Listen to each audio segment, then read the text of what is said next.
प्रतीक प्रकाश आहिरे के नेतृत्व में एवं समाज सेवी राधेश्याम शर्मा द्वारा कल विक्रोली पूर्व के प्रकाश बैंकेट हॉल में प्राकृतिक चिकित्सा पद्धति द्वारा सैकड़ों लोगों का इलाज डॉक्टर राजेश विजन एवं डॉक्टर खुशी जैन ने किया, जिसमें लोगों को काफी राहत मिली। लोगों ने डॉक्टर का आभार प्रकट किया।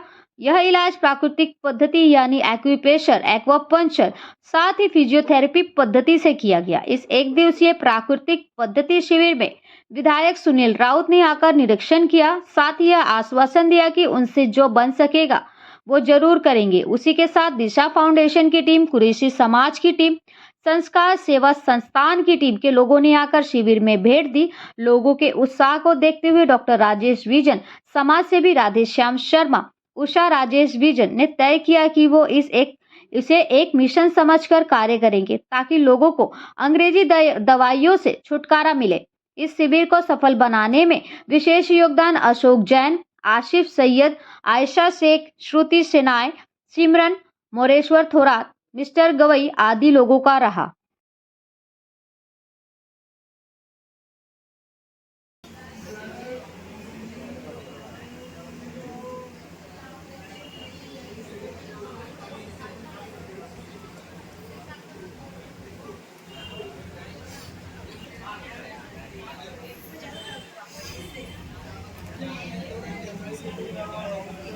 बैठक से घूमने लेना ले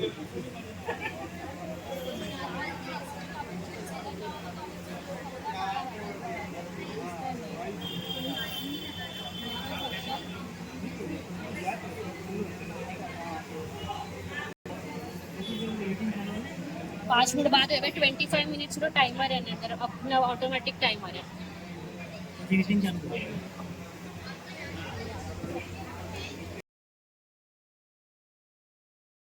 होम्योपैथिक मेडिसिन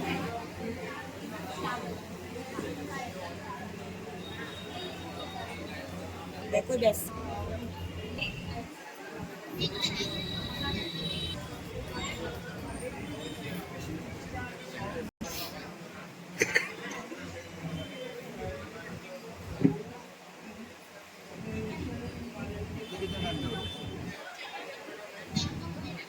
चेकिंग कितना टाइम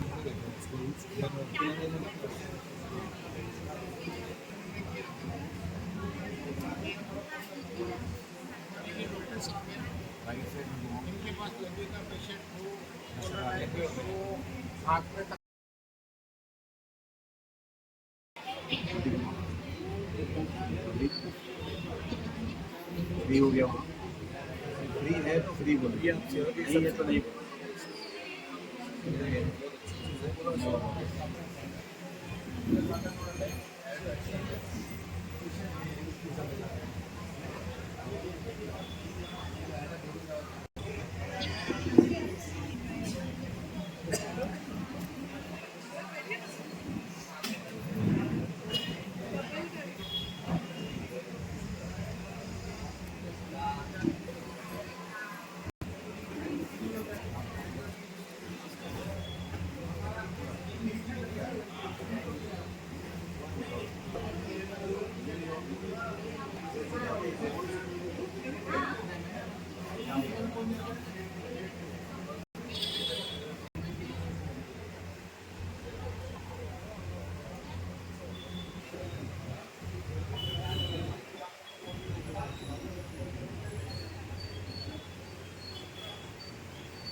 सोडा दबा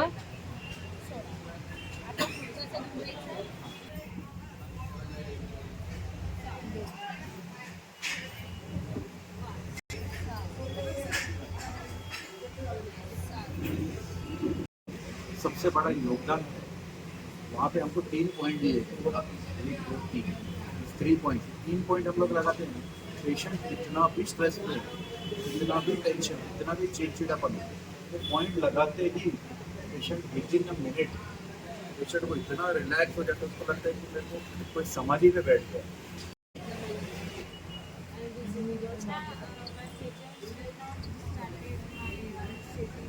breathing exercises and all yet static. Only the bed exercises are still bed.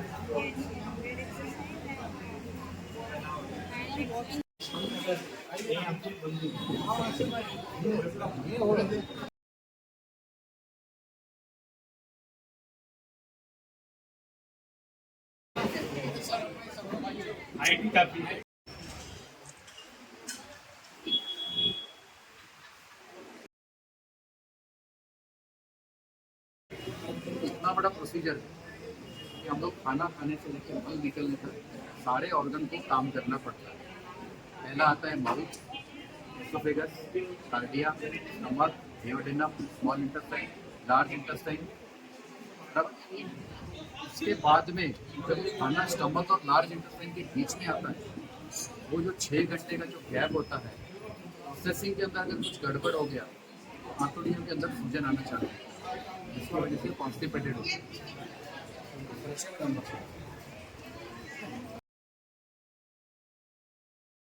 तो मेरा नाम डॉक्टर खुशी अशोक नीता जैन है। मैं एक फिजियोथेरेपिस्ट हूँ। जब हम बात करते हैं फिजियोथेरेपी की, ये एक ऐसा फील्ड है जो बहुत लोगों को लगता है कि ये कुछ नहीं, सिर्फ हाथ हिलाना, पैर हिलाना है। पर आज के जनरेशन में फिजियोथेरेपिस्ट की जितनी इंपॉर्टेंट, शायद अगर जैसे हम बोलते हैं सांस लेने की जितनी ज़्यादा इंपॉर्टेंट हमें डेली लेना, वैसे फिजियोथेरेपी भी उतना इम्पोर्टेंट हो चुका है। फिजियोथेरेपी सिर्फ तभी नहीं चाहिए होता जब हमें सर्जरी हो या हमारा ऑपरेशन हो या हमें दर्द हो। फिजियोथेरेपी हमें तभी भी लगता है जब हमें लगे हम प्रॉपरली ऑल राइट है, बट हमें हमारा पोस्चर करेक्शन करना है, हमें हमारा मसल्स रिलैक्स करना है, हमें स्ट्रेंथन करना है हमारा मसल्स। जिसे लकवा आ जाता है वो पूरा बेड पे होते हैं। डॉक्टर ऑपरेशन करेंगे, क्रेनियोटॉमी करेंगे, आपको दवाई देंगे, पर उसके बाद एक फिजियोथेरेपिस्ट ही है जो आपको मदद करेंगे चलने फिरने में, भागने से लेके सीढ़ी चढ़ने तक। तो हमारा वही मोटो है कि हम फिजियोथेरेपी ऐसा बनाए। आज लोगों को लगता है हम फिजियोथेरेपी के पास जाते हैं, वो क्या करते हैं, एक ट्रीटमेंट देते हैं जिसके लिए वो 700-800 चार्ज कर लेते हैं। उसे लगता है कि 1 घंटे के लिए इतना हम क्यों दें। वही हम डॉक्टर को 1000-2000 देने के लिए 5 मिनट की बातों के लिए भी रेडी होना चाहते हैं। तो मैं लोगों से यही रिक्वेस्ट करूँगी कि आप आए और फिजियोथेरेपी को इतना इम्पोर्टेंस दो, क्योंकि ये सिर्फ ऐसे नहीं कि जो सिर्फ पैसे खा रहे हैं, ये आपको रिजल्ट देते हैं। डेफिनेटली एक स्लो प्रोसीजर है, मैं मानती हूँ, पर मैं ये हमेशा बोलती हूँ फिजियोथेरेपी एक तरीके का होम्योपैथी है जो रूट कॉज ठीक करता है। क्योंकि हम ऊपर से मैं आपको बोलूँ आज मैं दवाई दे रही हूँ, मैं आपका पेन ठीक करूँ, ठीक है, आप वापस 3 दिन बाद सेम पेन लेके आओगे, कुछ मतलब नहीं। हमारा वही मोटा है कि हम रूट कॉज ठीक करें, हम जड़ से ठीक करें और इंसान को चलाने लगे। जैसे मैं एक जैन फैमिली से बिलोंग करती हूँ, तो मैंने हमेशा यही समझा कि जीव दया सबसे बड़ी चीज होती है। मतलब हमें दया भावना से जिंदगी जीनी है, ये जिंदगी सिर्फ हमारी नहीं होती है। तो यही मोटो मेरा है लाइफ में कि मैं लोगों की सेवा कर पाऊँ, जितना उन्हें हेल्प कर पाऊँ, उन्हें मैं मेरी साइड से नेशन को जितना मैं दे पाऊँ वो दे पाऊँ। वो हम ये कैंप के थ्रू कर रहे हैं। आज हमारे ये कैंप है जहाँ हम फ्री ट्रीटमेंट दे रहे हैं। मोर देन 50+ पेशेंट आ गए अभी 3 घंटे के अंदर ही, हम उन्हें फ्री ट्रीटमेंट किया है। हम आगे भी ऐसे और कैंप्स करते रहेंगे। हमने पहले भी ये बहुत सारे कैंप किए हुए हैं। बात करें अगर मैं मेरे क्लिनिक की, तो हम वहाँ पे भी हमने एकदम मिनिमल चार्जेस रखा है, क्योंकि हमारा ये मोटो है कि हमारे सीढ़ी जो भी चढ़े हमारे क्लिनिक में वो ठीक हो के जाए। कभी पैसा हमारा बंदिश नहीं होगा कि चार्जेस इतना है तो आपको उतना ही देना है। बहुत चार्जेस हमने कम भी किए, ऐसा कुछ भी कंडीशन होता है, जेन्युइन रीजन होता है, हम पूरा इन्फॉर्मेशन निकालते हैं, हम चार्जेस कम भी करके देते हैं और कई बार फ्री भी ट्रीटमेंट करके देते हैं। Because all I want is कि सब इंसान ठीक होके जाए, खुद के पैर पे बलबूते पे चले और खड़े हो पाए।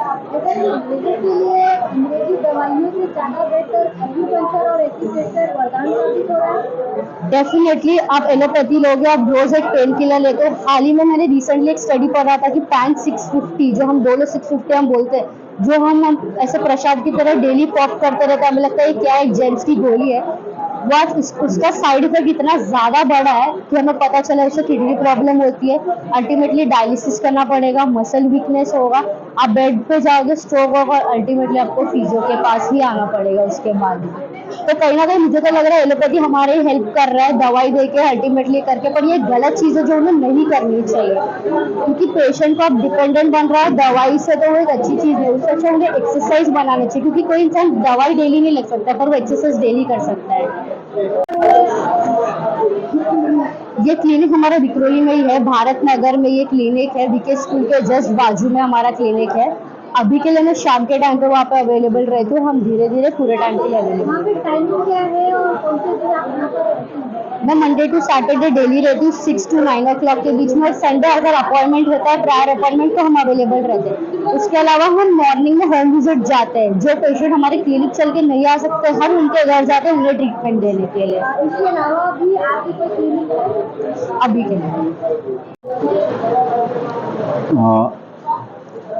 आपको सिर्फ शायद डोंबिवली का ही कैंप का अंदाजा मिला होगा पिछली बार का।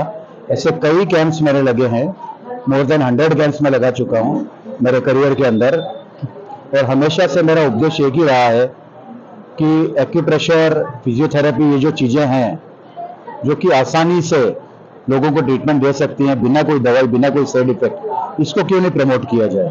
लोग क्यों दवाइयों की ओर ही भाग रहे हैं, क्यों एडमिट ही होकर सब चीजें लेनी, जब इतने आसान तरीके हमारे पास है। सिर्फ लाइफस्टाइल में बदलाव लेके आना है, कुछ वर्जिश करनी है, कुछ एक्सरसाइजेस करनी है, इन सब चीजों से, और कुछ एक्यूप्रेशर के कुछ बिंदु हैं, इनसे दबाव करने के बाद भी अगर रिजल्ट मिलता है तो क्या खराबी।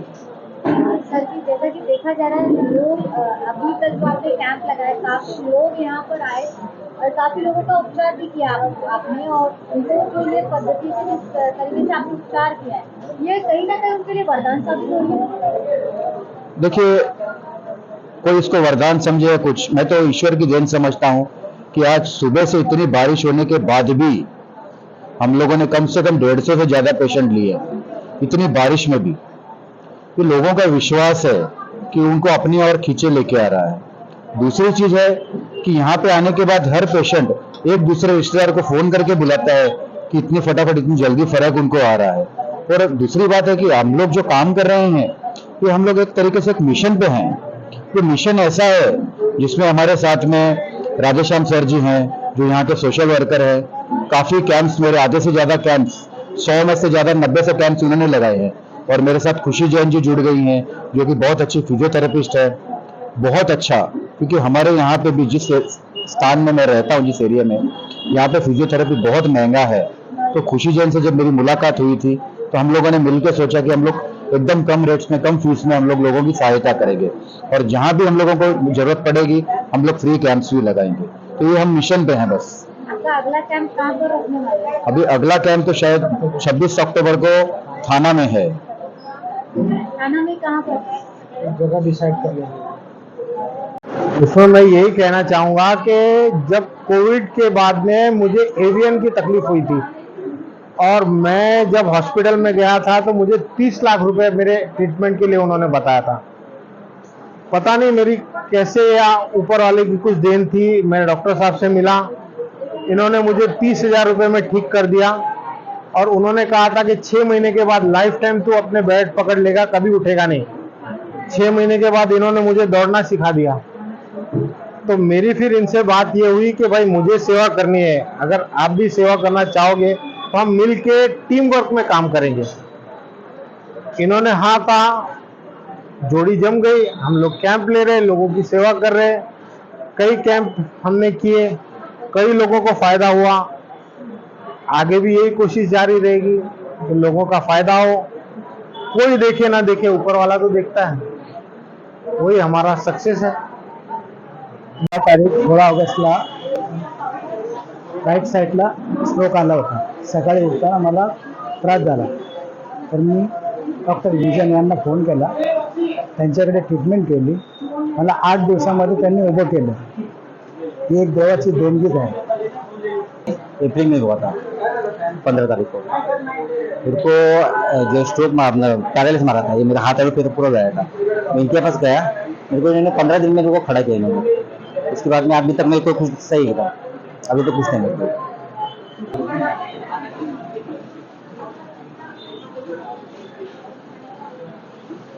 स्ट्रोक आला होता, तर माझ्या सरांना मी कॉल केला। सर बोललो माझा प्रॉब्लेम झाला, मला बॅलन्स वगैरे भरपूर जायला लागला। सर बोलले असं कसं झालं अचानक तुम्हाला? बोललो ठीक, मला माहिती नाही सर। तर त्यांनी मला सांगितलं जीभ बाहेर काढा, आत घ्या, बाहेर काढा, आत घ्या। तर 2-3 वेळे मला केलं मी, तर ते बोलले ठीक आहे, मी बघतो, अजून तुम्हाला ट्राय करतो। तर मी असं बसलो तरी पण मला बॅलन्स मागे राहिला। तर घरच्या लोकांनी डॉक्टरांना बोलवलं, डॉक्टरांना वगैरे आले, डॉक्टर वगैरे बघितले, तरी पण मी बोललो माझ्या सरांना मला बोलवा, माझे सर येतील तेव्हा मी एकदम मग हे सर राधेश्याम सर आणि माझे विजयन सर हे आले, मला त्यांनी ट्रीटमेंट वगैरे केली आणि ट्रीटमेंट केल्यानंतर त्यांनी सांगितलं ठीक आहे तुम्ही आता व्यवस्थित। तर माझा थोडा बॅलन्स बराचसा कंट्रोलमध्ये आला आणि ते मग त्यांनी सांगितलं मला विकूया. मग त्यांनी आलो वगैरे, मग ते ट्रीटमेंट एकदम व्यवस्थित राहतं. मला काही बॅलन्स वगैरे काही राहत नाही. मला चौघजण असे पकडून घेऊन यायचे. माझा पुढे राहायचा जास्त बॅलन्स, मागे राहायचा. माझ्या असे हाताला पकडून ते मला घेऊन यायचे. डॉक्टर पण घाबरले की हे काय असं अचानक झाला. आता एकदम व्यवस्थित, काही नाही, नॉर्मल एकदम.